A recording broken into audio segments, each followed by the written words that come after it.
Estos videos son el resultado de un trabajo de lectura y análisis acerca de Planilandia, como una estrategia para interiorizar y repasar con pensamiento matemático la geometría. Nuestro propósito central es compartir con la comunidad los primeros capítulos de ese texto para que vean las diferentes estrategias de análisis y desarrollo de comprensión de lectura. Estos videos abarcan los 4 primeros capítulos, que son sobre la naturaleza de Planilandia, sobre el clima y las casas de Planilandia, sobre los habitantes y sobre las mujeres. Esperamos que con estas sencillas ideas permitan mostrar y despejar las dudas sobre este texto. Sobre la naturaleza de Planilandia. En el primer capítulo se habla de Planilandia, un mundo diferente al de nosotros. Se habla de un mundo donde todo es plano y los habitantes de ese lugar son rectas, cuadrados, pentágonos, triángulos, entre otras figuras. Su movilidad es directamente sobre una superficie, pero carecen de la capacidad de elevarse y hundirse de esta misma. Este universo posee ciertas características, como el que no existe el término sólido, que en nuestro mundo, sea Espaciolandia, utilizamos bastante. Debido a esto se les dificulta distinguir una figura de otra a simple vista, ya que todas las figuras se verían en línea recta. Al no haber sol ni luz alguna de este género, no existen sombras que los ayude a distinguirse. Todo esto es una gran desventaja para ellos, pero al comenzar a describir los habitantes de Planilandia se explicará con exactitud cómo se diferencian. Sobre las casas y climas de Planilandia. Los dos lados del norte forman el tejado y generalmente no tienen puertas. La puerta de entrada está en el lado del este. Al oeste hay otra puerta para salir.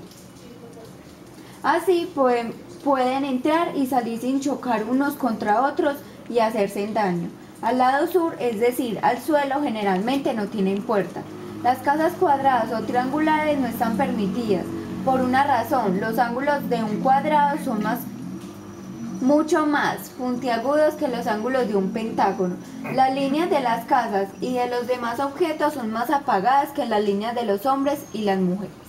Así pues, existe el peligro de que los ángulos de una casa cuadrada o triangular puedan causar daño grave a algún caminante que tropiece corriendo con ellas. Ya en el siglo XI de su era, las casas triangulares estaban prohibidas por la ley. Las únicas excepciones eran los fuertes y otros edificios similares, cuyos bordes afilados tenían una función útil. En aquella época aún se permitían las casas cuadradas, pero unos 3 siglos después los legisladores decidieron, por razones de seguridad pública, que en las ciudades con una población de más de 10.000 habitantes solo se permitieran casas cuyo el ángulo más pequeño fuese el del pentágono. Los habitantes de Planilandia. La estética de los personajes de Planilandia es la del clásico comecocos con formas poligonales. En la imagen observamos al protagonista al cuadrado, junto a su hijo, el hexágono más pequeño. Planilandia es un lugar rígido en el que el pensamiento individual no está bien visto.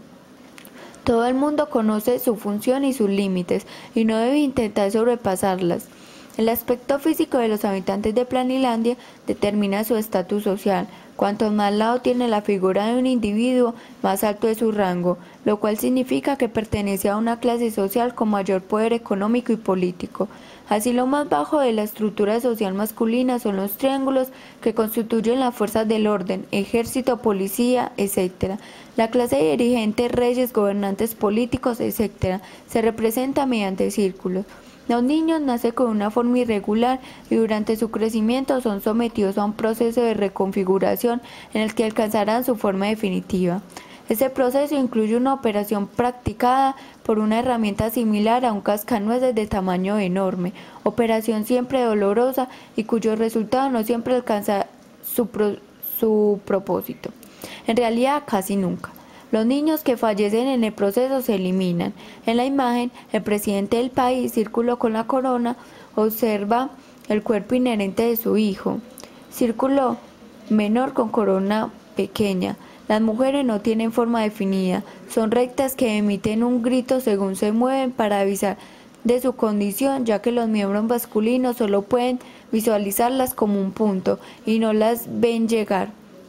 Recordemos que el libro muestra despiadadamente la sociedad de la época. Eso incluye una acentuada misoginia, de lo que no queda claro si se describe como sátira o simplemente el autor asume que debe ser así. Sobre las mujeres. Una mujer en Planilandia es una criatura con la que no se puede jugar. Tropezar con una mujer significa destrucción absoluta. Hay ciertas leyes en Planilandia. Por ejemplo, las casas tienen que tener una entrada para hombres y otra para mujeres. Al llegar a cualquier lugar, las mujeres deben emitir su grito de paz y si padecen de alguna enfermedad, serán inmediatamente destruidas. Si van a estar en un lugar público, tienen que mover la espalda constantemente y se les obliga a estar acompañadas todo el tiempo. Tantas restricciones no solo han debilitado la especie, sino que han aumentado el crecimiento de violencia doméstica, ya que en sus ataques de furia las mujeres no tienen diferenciación alguna. Las mujeres están desprovistas de capacidad cerebral, no tienen ni juicio ni razón y apenas tienen memoria. Hay poca armonía de gustos y actividades.